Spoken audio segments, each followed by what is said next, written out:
Kick streamer Vitaly is facing his first legal repercussion for his catching of PDF streams, as Hollywood screenwriter CJ Cox is allegedly suing him. Cox claims that the meetup was between two consenting adults and was not of a predatory nature. The decoy was 23 at the time of filming, but the question in the room is whether Cox knew that he was 23 or if he instead believed he was meeting up with a 15-year-old, as it was depicted on Vitaly's Kick stream.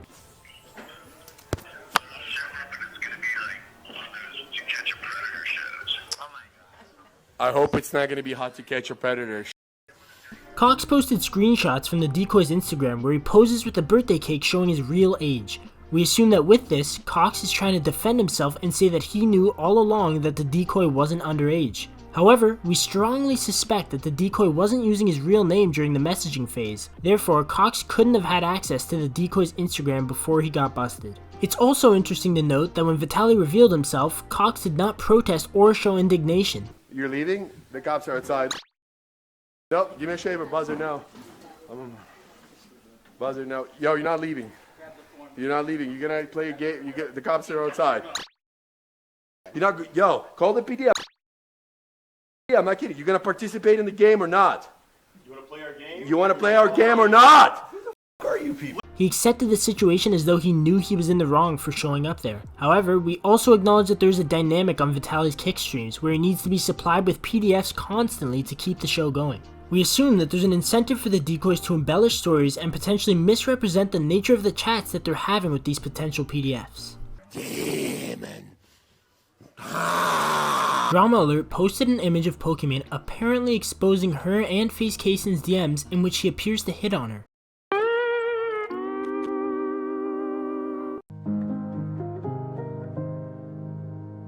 We're glad someone is paying attention. Pokimane messaged Kaysen on stream in good fun.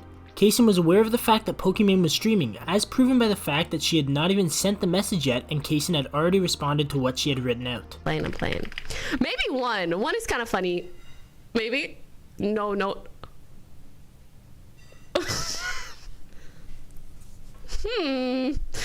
I don't think I am.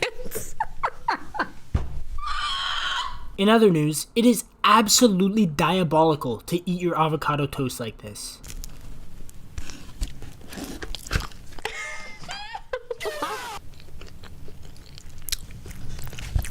In an episode of his podcast, Jeff Wittek has revealed that he wants to do another interview with Casey Neistat. Casey previously made a documentary about David Dobrik, which he is now refusing to release because David ended up looking like a sociopath in it. He just said that the reason that he hasn't released it and is not releasing it is because David did a bad job when he addressed the victims.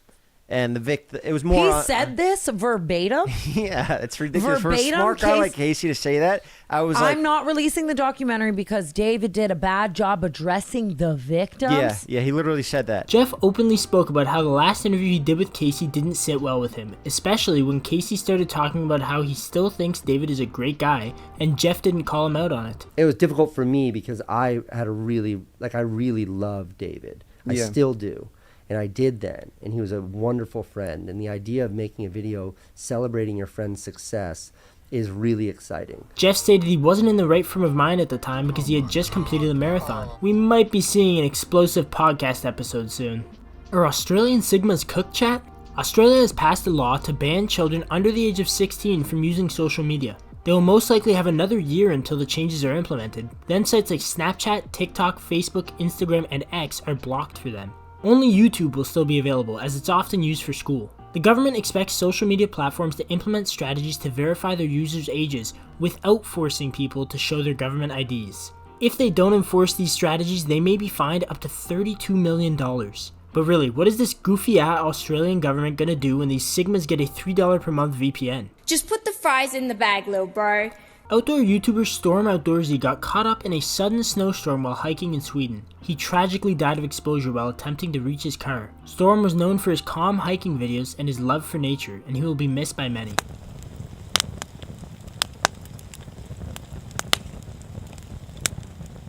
Influencer Sydney Gifford is suing Alicia Shield for stealing her sad beige aesthetic.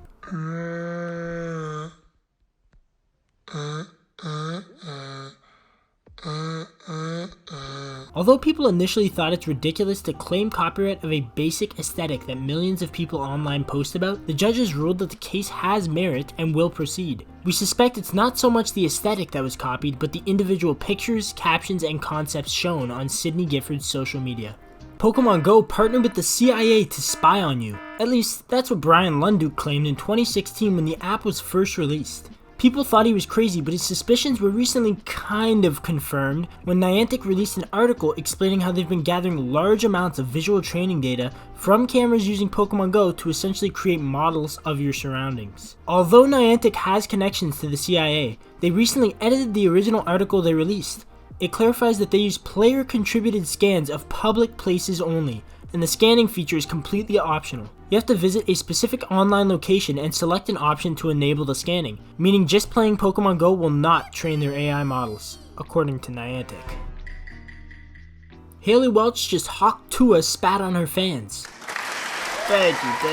That's what I did. Another crypto scam has devastated the masses, with Tuah recently launching a meme coin named Hawk. It garnered a market cap of nearly $500 million almost immediately. 20 minutes later, however, the market cap had dropped to just $60 million. Haley Welch has stated that her team has not sold one token, which is completely untrue, and the team has denied ever intending to create a rug pull, which is very hard to believe considering 96% of the coin was held by insiders. In fact, on a call with CoffeeZilla, the team admitted to creating an account in the Cayman Islands, which is very suspect. Do you know how much it costs for lawyer fees to create a foundation in the Cayman Islands, to hire directors? You think this stuff pays for itself? You know, this is how you run a project forever. Funnily enough, this is what the community note was under one of Haley Welch's X posts. As for whether Welch knew this would happen, it's unknown, but we honestly find it hard to believe that she wouldn't do this for a quick buck. Speaking of quick buck, Degenerate HS Tiki-Taki has claimed on X that he got jumped by 5 guys while at a restaurant, even showing a picture of his bleeding eye. He then tried to funnel his followers into joining his Telegram, supposedly to see CCTV footage of the attack. The problem is, that footage doesn't exist because he allegedly lied about the whole thing. Instead, he was trying to make people join his latest course. When did influencers start acting like beggars? That's it for this video. Let us know what you think and subscribe if you want to see more.